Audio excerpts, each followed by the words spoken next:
গত কয়েকদিন আমরা প্রায় গত 9-10 দিন আমরা গোটা দেশেই, বিশেষ করে দক্ষিণ থেকে শুরু হয়েছে পর্যায়ক্রমে মধ্যাঞ্চল এবং উত্তরাঞ্চলে ভারী থেকে অতি ভারী বর্ষণ দেখতে পেলাম। তো আগামী 24 ঘন্টার আবহাওয়ার পূর্বাভাসে যেটা বলা হয়েছে যে দেশের উত্তরাঞ্চলে অর্থাৎ রাজশাহী, রংপুর, ময়মনসিংহ এবং সিলেট বিভাগের অনেক জায়গায়, খুলনা, বরিশাল, ঢাকা এবং চট্টগ্রাম বিভাগের কিছু কিছু জায়গায় বৃষ্টি অথবা বজ্রসহ বৃষ্টিপাতের সম্ভাবনা আছে। সেই সাথে দেশের কোথাও কোথাও মাঝারি ধরনের ভারী বর্ষণ হতে পারে। বিগত কয়েকদিনের যে আমরা অতি ভারী বর্ষণ দেখতে পেয়েছিলাম, সামনে এই 2-3 দিন অর্থাৎ 16 তারিখ পর্যন্ত এরকম ভারী বর্ষণের সম্ভাবনা কম। যেহেতু জুলাই মাস সবচেয়ে বৃষ্টিবহুল মাস, কমন যে বৃষ্টিপাত যেটা সেটা অব্যাহত থাকবে বিক্ষিপ্তভাবে বিভিন্ন জায়গায়। এবং 16 তারিখ দিবাগত রাতে এবং তার পরবর্তীতে বৃষ্টিপাতের পরিমাণটা একটু বৃদ্ধি পাবে।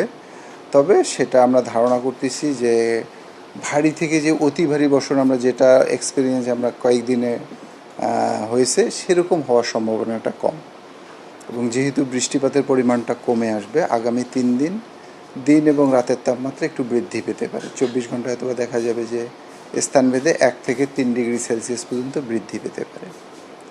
আর মৌসুমি বায়ু সক্রিয় থাকার কারণে এবং সাগরে একটা ডিপ্রেশন থাকার কারণে আমরা সমুদ্র বন্দরের জন্য 3 নম্বর সিগন্যাল দিয়েছিলাম।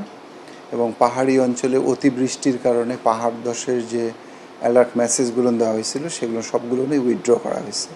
বর্তমানে পাহাড় ধস বা অতি ভারী বর্ষণের কোনো সতর্কবাণী বা সংকেত নেই এই মুহূর্তে। আর সমুদ্র বন্দর সময়ের জন্য যে 3 নম্বর সিগন্যাল দেখাতে বলা হয়েছিল সেগুলো নামায় ফেলতে বলা হয়েছে। 17 তারিখের পরবর্তীতে বৃষ্টিপাতের পরিমাণ একটু বৃদ্ধি পেতে পারে। আর আপনি যদি বলেন যে লঘুচাপের কথা, যে এ মাসে 2টো লঘুচাপ হওয়ার কথা ছিল, তার মধ্যে একটা মনসুন ডিপ্রেশন, যেটা গত ডিপ্রেশনটা মনসুন ডিপ্রেশন হিসাবে ল্যান্ডে উঠে গেছে এবং সেটার প্রভাবেই কিন্তু আমাদের দেশে ভারী থেকে অতি ভারী বর্ষণ আমরা লক্ষ্য করেছি। এবং আপনি যদি তার প্যাটার্নটা দেখেন, মৌসুমি বায়ু যেটা আমাদের দেশে মৌসুমি বায়ু যেটা আসে সেটাকেই ফলো করছে। অর্থাৎ আমাদের দেশে কিন্তু দক্ষিণ পূর্ব দিক থেকে মৌসুমি বায়ুটা প্রবেশ করে।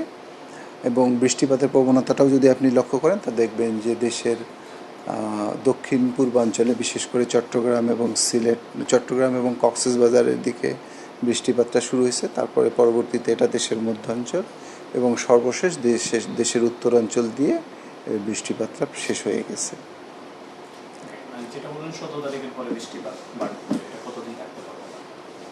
আসলে এই মুহূর্তে বলাটা টাফ, তবে দেখা যাবে যে এটা যেহেতু এটা বৃষ্টিবহুল মাস, বৃষ্টিপাতটা অব্যাহত থাকে।